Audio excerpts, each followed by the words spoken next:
What is up, everyone? It's Quinn here, and in today's video, I'm going to be going through my Week 1 top 20 quarterback rankings. Like I've talked about heading into the season, I think the quarterback position is very, very strong. I think if you punt the position, there are a lot of quality depth options. You also have a lot of high ceiling options. So I feel like we're in a really good place with the quarterback position. There are a lot of guys who are playable this week. If you guys missed my running back and wide receiver rankings for Week 1, those are up on my channel. You can check them out if you are interested. If you enjoy the video, hit that like button and subscribe. Any questions, drop them down below. I'll make sure to get back to you. But let's just dive right into the rankings. And in Tier 1, my top two quarterbacks this week are Josh Allen, Jalen Hurts. These are my Tier 1 quarterbacks heading into the season. Neither one of these guys has a matchup that's overly concerning to me. You have Josh Allen going up against the Cardinals. The Bills have the second most implied points. And then you have Jalen Hurts going up against the Packers. So they were my top two. Neither guy's got a scary matchup. So I still like him here as my top two options here in Week 1. Then looking at Tier 2, starting off this tier with Patrick Mahomes. And he has got a bad matchup. There's not really any way around it. Going up against the Ravens. The Ravens allowed the fewest points per game to quarterbacks. But this is still Patrick Mahomes. He has better weapons than he did last year. So I still like him here as a Tier 2 option. Behind Mahomes, I have Anthony Richardson going up against the Texans. I think he has a better matchup than, both Mahomes and Lamar Jackson within this tier. I think he is a guy who has a lot of upside. So we'll see what he can do in a somewhat decent matchup here going up against the Texans. And then we have Lamar Jackson, the other side of that Patrick Mahomes game. It's a tough matchup, but once again, this is Lamar Jackson. He's someone you're starting in your lineup, no matter who he's playing. And then my final Tier 2 quarterback is going to be CJ Stroud. Decent matchup here against the Colts. He's someone who I typically have in like that Kyler Murray area. I'm a little bit lower on CJ Stroud, the consensus, but I think this is a solid matchup for him. And I also think he just has a better matchup than Kyler Murray, who is going to start off Tier 3 here. He's going up against the Bills. They're decent sized underdogs. I think it's like 5-6 point dogs. So maybe they'll be super pass heavy. I think maybe it'll take them a little bit. You have Marvin Harrison Jr. as a rookie. Trey McBride just started to break out last year. Maybe it takes him a week or two to really fully put it together, but I do like Kyler Murray, and I still think he's a solid start this week, even as a decent-sized dog to the Bills. And then two more guys here in Tier 3. The first one is going to be Joe Burrow, and unfortunately, we still have this Jamar Chase contract thing up in the air. I was someone who was not overly concerned. I think it's right to be a little bit worried. I was still someone who was drafting Jamar Chase, in like pick 6, pick 7, pick 8 within that area. I still think, they're going to get it together at some point. I don't think this is a thing where like Jamar Chase is going to miss an extended period of time, but maybe he misses Week 1. And if Chase does miss Week 1, then I would definitely drop Joe Burrow, probably at the very least into Tier 4, maybe even lower, because it is a pretty big hit, losing your clear-cut wide receiver 1. So if Jamar Chase plays, this is where I'd have Burrow. If Chase is out, he would definitely then drop. And then my final Tier 3 quarterback is going to be Caleb Williams. Might seem crazy having a rookie in here with like Joe Burrow, Kyler Murray, established fantasy options, but I really do think Caleb's going to ball out right out of the gate. The Bears are 6th in implied points, so Vegas thinks they're going to, score a decent amount in this game. He has the weapons: DJ Moore, Rome Odunze, Keenan Allen, DeAndre Swift out of the backfield, Cole Kmet at the tight end position. So even though he's a rookie, I think the passing production is going to be there. He also gives you a decent amount of rushing. He can get into the end zone with his legs. So I definitely think he can combine the rushing and the passing production. And so I do like him here in Tier 3. Now moving into Tier 4, only two guys here. We have Jaden Daniels and Jordan Love. For Jaden Daniels here, he's going up against the Buccaneers. Not an awful matchup. Vegas obviously isn't as high on this Commanders, offense as a whole, but I still think he's someone who can give you rushing production. He has one of the higher rushing ceilings in the entire NFL. So even if this offense isn't clicking early on, I still think he's someone who's going to be able to produce for fantasy. And then we have Jordan Love.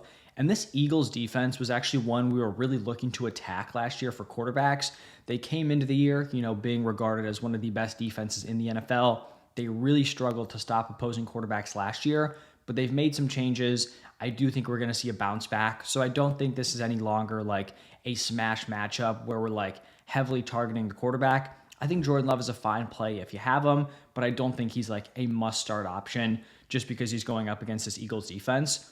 And then Tier 5 is going to be a pretty large tier. This is when we're getting into like the fringe QB1s, through like the mid-tier QB1s where we do see a lot of depth. So we start off here with Trevor Lawrence going up against the Dolphins. I think this is a pretty decent matchup here. I'm fairly high on Trevor Lawrence as a whole. Brian Thomas Jr. coming in, Gabe Davis coming in, still have Christian Kirk, still have Evan Ingram, you have Travis Etienne out of the backfield. I do think this is going to be a breakout season here for Trevor.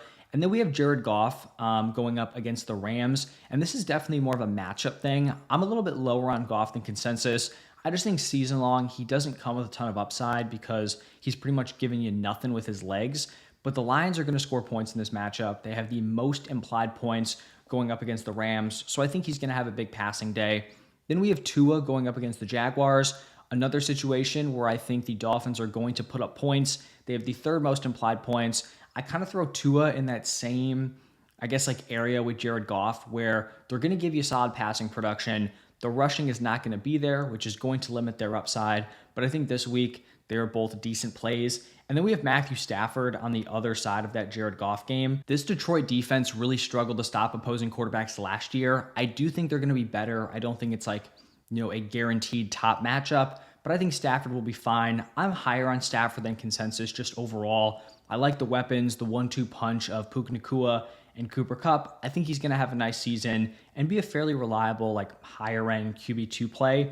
And then we have Dak Prescott, and he's definitely has a big difference between where I had him ranked heading into the season and week one. And it's just due to having a really tough matchup here going up against the Browns. They allowed the third fewest points per game to quarterbacks last year. This is still a really impressive defense. So with some of these other quarterbacks, when they're fairly close together and they just have much more favorable matchups, I would side with some of these other dudes. But I think once he's back to like a neutral or positive matchup, he's going to be locked into that top 12 area, I'd say in most weeks. Then we have two more guys here in tier 5. The first one, Justin Herbert, going up against the Raiders. He's been dealing with a foot injury throughout training camp. He should be good to go. I don't have a ton of concerns.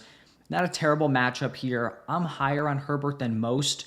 I think I would have him higher if he had a positive matchup. You have some dudes getting pushed up, Goff, Tua, but obviously I'm a believer in the talent of Justin Herbert. The weapons are not great, but I am pretty interested in seeing what this Chargers offense looks like with Harbaugh taking over as the head coach. And then the final guy in tier 5 is Brock Purdy, and he's someone I have ranked much higher season long. This is just a bad matchup going up against the Jets. They allowed the second fewest points per game to quarterbacks last year. You also just have the whole situation where Ayuk has been missing training camp. What's the chemistry going to look like right out of the gate? Is he going to get a full set of routes, in week one? There are just some question marks. And so Brock Purdy, a little bit less confident in him than I would normally be, but still someone who I think is playable if you drafted him. And then tier 6, only two guys here wrapping up the top 20. We have Kirk Cousins and Baker Mayfield. I think Kirk Cousins is definitely someone who could be a solid fantasy option, week to week. I just think here, week one, first game off the torn Achilles, not necessarily a smash matchup here against the Steelers.